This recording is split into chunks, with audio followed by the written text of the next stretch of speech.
Hello and welcome to this edition of ONTV News. I'm Kayla Brandon. People around the world celebrated Earth Day on April 22nd. Many communities organized activities focusing on environmental issues that took place during the entire week. Locally, the Orion Art Center got into the spirit of things with an art show that encouraged participants to reduce, reuse, and recycle. On Wednesday, April 23rd, the Orion Art Center held a reception to kick off its 6th annual Recreate Recycled Art Show. Sponsored by Waste Management, the theme of this year's event was birds, bees, and trees. And artists of all ages were encouraged to use materials that otherwise might have ended up in a landfill. Well, this year's show is great because we actually have about double the entries. Every year this show continues to grow. And what I like most about it is that it really forces the artist to start from ground zero, if you will. I mean, if you're a sculptor, if you're a painter, if you're a fiber artist, you kind of have to throw your comfort zone out the window and your traditional techniques and start with the most humble materials, something that we would normally throw away. And so I think that forces an artist to really rethink what art is and to come up with something totally unique and totally different. We called it Birds, Bees, and Trees, and that's really kind of celebrating Waste Management's effort around sustainability and wildlife habitat, and tying these themes in with some of the things that we do to support the Audubon Society and the Arbor Day Society. And as I walked around, I saw how they really did capture that theme, and they did a beautiful job capturing that theme.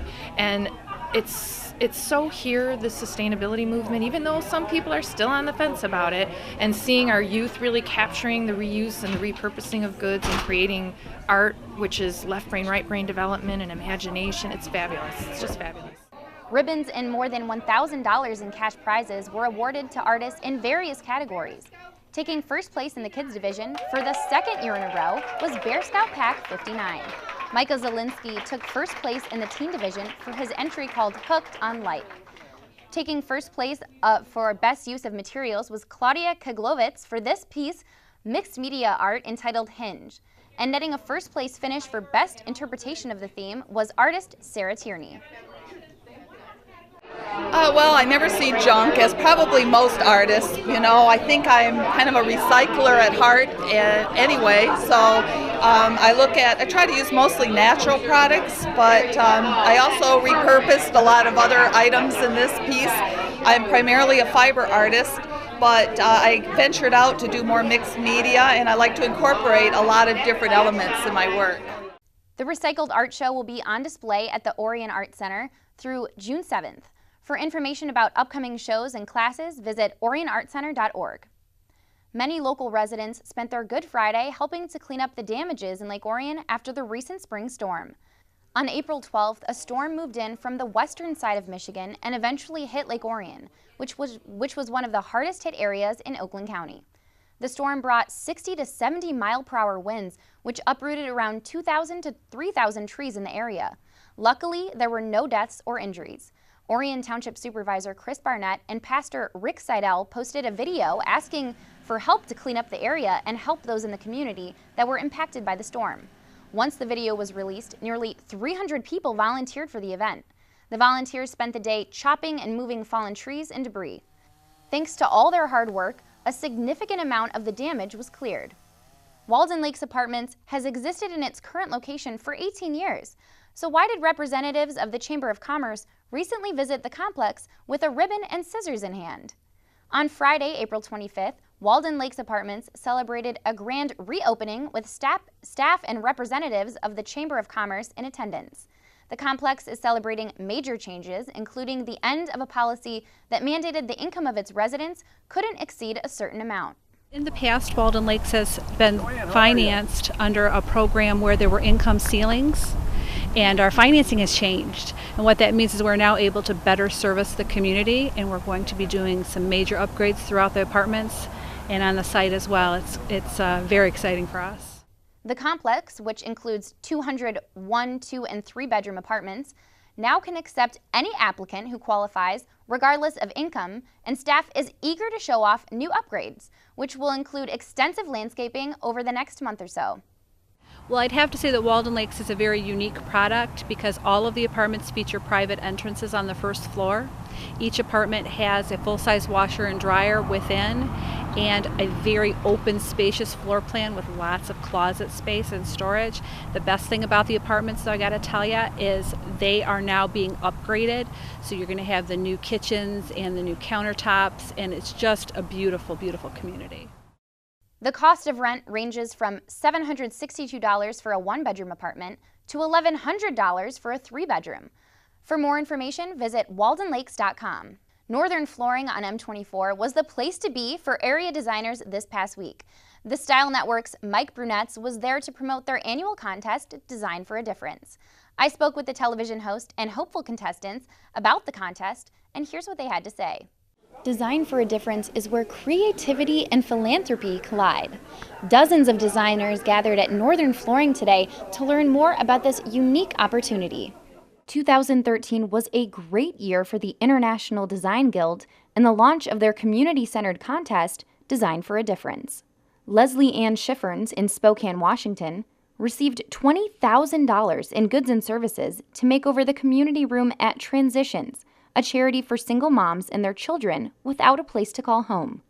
It was an amazing weekend, and I think part of the grand prize package was we had 4 regional winners, and we flew them all in to be a part of the national design team. So the whole initiative is really about bringing awareness to our industry and knowing that as designers, we can really leverage the strength of what we do and make a big impact in our community. After a successful first year, the grand prize increased to $25,000. This caught the attention of Metro Detroit designers interested in giving back to their community. Janice Gage spoke about her struggles as a young mother and why one of her nominated charities is close to her heart. There is another program called PATH, which is an organization for women and children, and so I had to go, and they were there for me. So I figured there would be one way I could give back to that organization there. Design student Justin Turbin came with a creative team to help him rebuild an entire building known as The Well that houses young girls and gives them a place to seek guidance in tough times. I already have a vision on what I want to do. So to be able to apply that and make it so much better for someone else is just, personally, it feels great. Because we think design is the gift that keeps on giving. You know, making over a space, think about how many thousands of people will experience that ongoingly, and it will ultimately, really make a difference in their lives. Designers can submit their nominations at idgcontest.com until June 1st, when the month-long reviewing process begins. Reporting in Lake Orion, I'm Kayla Brandon for ONTV News. We're going to take a quick break, but when we return, we'll have a special report from Joe Johnson on the Friends of the Orion Township Library Annual Gala. You're watching ONTV News. Stay tuned.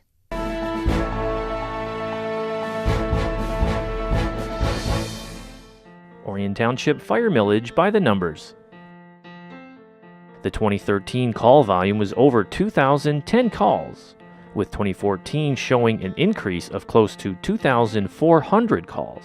This trend will only rise with the increase in building and population growth. The Orion Township Fire Millage is used strictly to provide EMS and fire protection services to its citizens. No other monies are generated to offset costs. In 2013, the stations were unmanned over 11,088 hours, which slows response time by 5 to 6 minutes. The average age of first response equipment is nearing 18 years old. An aerial device is 38 years old, with personal equipment past the useful life for maximum protection. In 1960, the existing millage was set at 1 mil and rolled back to 0.98 mils in 1979. This rate has not changed since that time. Be sure to vote on August 5th, 2014.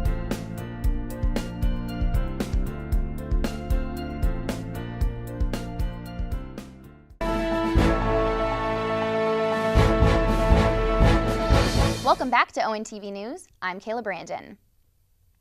Throughout the year, the Friends of the Orion Township Library supports the library with various fundraisers, including numerous used book sales. Recently, the Friends hosted their largest fundraiser of the year, and ONTV's Joe Johnson was there. On the evening of Saturday, April 26th, visitors at the Orion Township Library were transported to an evening in Rome. In its second year, the Passport to Spring fundraiser was organized by the Friends of the Orion Township Library to help support its many programs. Well, we have a wine tasting for many people that's enjoyable. We have gelato, cannolis. We have entertainment in 3 different areas. We have a strolling musician. We have a strolling magician.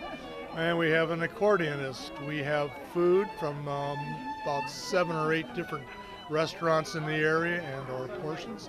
We have some of the best raffle prizes available in the Orion area, we hope, today, as well as a silent auction, and I'm here. So. The Friends of the Library is made up of volunteers whose sole purpose is to support the library.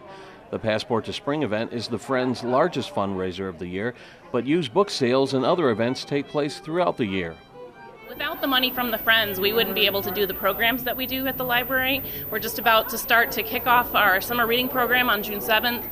That entire program is funded by the Friends of the Library, so we wouldn't be able to have a summer reading program if we didn't have the Friends doing this fundraising for us. But they also have purchased technology for us, upgraded some of our equipment, computer equipment.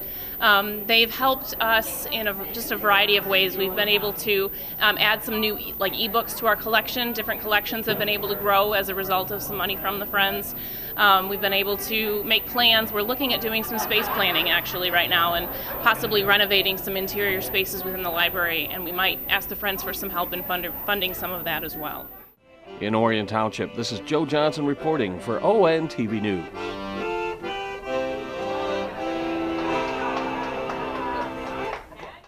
Thanks, Joe. The next used book sale is scheduled to open to the public on Wednesday, May 7th, and runs 4 days. On Friday, May 9th, all books are half off, and on Saturday, May 10th, you can buy a bag of books for $5. For more information, visit orionlibrary.org. 51 North Brewery opened its doors in downtown Lake Orion in January of 2013.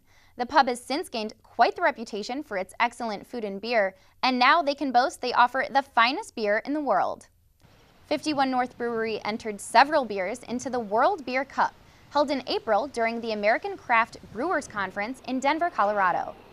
Head brewer Adam Beretta attended this event and was in disbelief when it was announced that his Windwalker English Brown Ale won its category. I can't really say that on TV, but it was definitely extreme excitement. At first I didn't really catch it. I heard the name, I seen the name, but until I seen 51 North actually on the screen, I didn't believe that Windwalker was actually mine. I just kind of guessed that maybe it was somebody else's. I think just being in the moment was probably the most difficult part because I didn't expect it. You never expect to win a medal, but when you do, try to be as humble as possible, and was just overwhelmed. The Windwalker English Brown Ale is brewed right on the premises of 51 North and is served daily among a wide variety of other beers. Beretta talked about what makes this particular brown ale so special. English brown ales are brown in color. They're supposed to be very smooth, low to medium alcohol, but you want to have a little bit of a nice malty backbone. You really don't want to have it overly hoppy. The specific type of hops, I think, is what really make it an English instead of an American. Saugatuck Brewing Company was lucky enough to take a gold in the American brown. A little bit of difference if you taste them. You can definitely taste the hop subtlety. I try to be as stylistic as possible when I make my beer, so it's a lot of research. It's checking the style guidelines to make sure that I'm with the parameters of the style. 4,000 brewers took part in the World Beer Cup, which is held every 2 years. There are 92 different categories, and the Windwalker English Brown Ale beat out 49 entries from all over the world, including England. Well, most of the other beer competitions are regional in flavor. You know, it'll be a Michigan-based one or perhaps a Midwest one. This is the only true global event that exists. It only happens every 2 years. So this literally is the Olympics for the brewery industry, period, done. And when you come out of a medal like this, literally we are known now throughout the world. Our name is out there throughout the world. Say 51 North, probably no one knows where we are from, but here we are nonetheless. So it really is a prestigious award, and so for the next 2 years, I can tell everybody that we make the best English brown beer in the world. The staff at 51 North was also recently notified they won 4 medals at the World Expo of Beer. Representatives will travel to Frankenmuth to accept the award during the ceremony that takes place on May 16th and 17th. The Orion Township Fire Department will be seeking a millage increase in the upcoming primary election. The existing millage was set at 1 mil in 1960 and rolled back to 0.98 mils in 1979. In 2008, that generated over $1.8 million, but in 2013, that same millage only generated under $1.3 million. The department plans to upgrade their equipment if voters approve the millage increase on August 5th.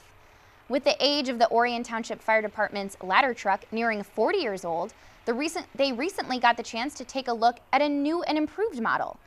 Fire department staff, Chief Smith, and other city officials gathered at the township offices on Monday, April 21st, for a first-hand look at a modern ladder truck.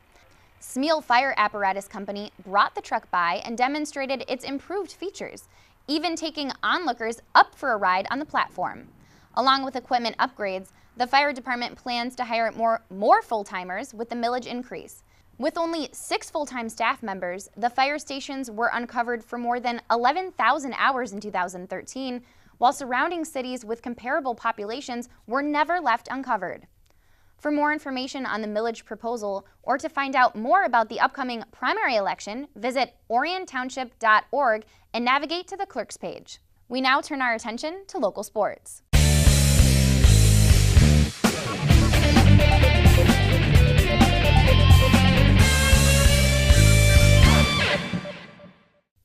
The Ladies Dragons soccer season is well underway, but with an 0-1-3 record, they've gotten off to a rough start. On Tuesday, April 22nd, the Dragons were looking to turn their season around as they went up against the 2-4-1 Oxford Wildcats at home. Temperatures were in the mid-40s, but with a 23-mile-per-hour wind, it felt much colder. The teams looked evenly matched to start the game, but with 12 minutes off the clock, Lake Orion's Erin Schliebig broke down the near side towards the Oxford goal. She led teammate Mads Ham perfectly, but the Oxford defender took her down in the box. Nicole Cryer took the PK for Orion and just squeaked it past the Oxford netminder. That's how the first half scoring would end. Lake Orion 1, Oxford 0.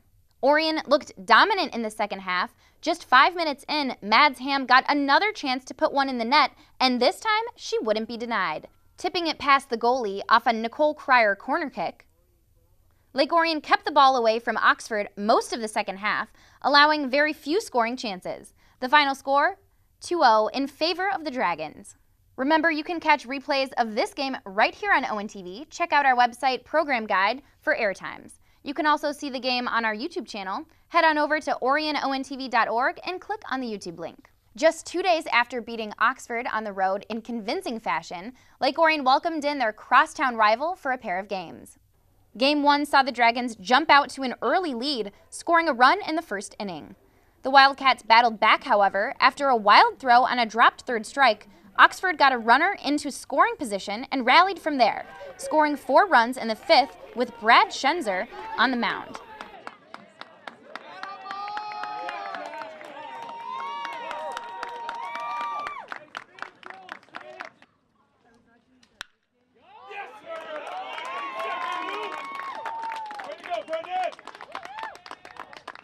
Lake Orion scored 2 more runs late in the game, but fell just short, losing to Oxford 3-4.